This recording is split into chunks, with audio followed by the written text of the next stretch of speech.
भारत का संविधान।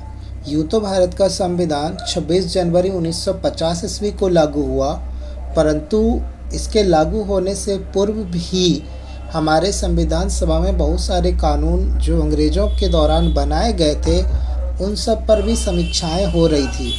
भारत का संविधान जो वर्तमान समय में कुल मिलाकर 395 अनुच्छेद तथा 12 अनुसूचियों को लिए हुए है, जिसे कुल 22 भागों में बांटा गया है।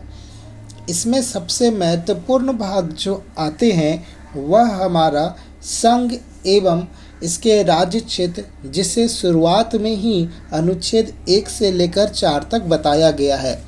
इसके बाद भाग 2 में अनुच्छेद 5 से लेकर 11 तक बताया गया है, जो भारतीय नागरिकता से संबंधित है, अर्थात नागरिकता के बारे में बताता है।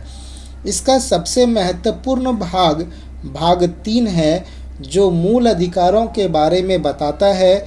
इसका वर्णन अनुच्छेद 12 से लेकर 35 तक है, जिसमें साधारण बातों को 12 से 13 तक बताया गया है। इसके बाद समता के अधिकार को 14 से लेकर अनुच्छेद 18 तक बताया गया है।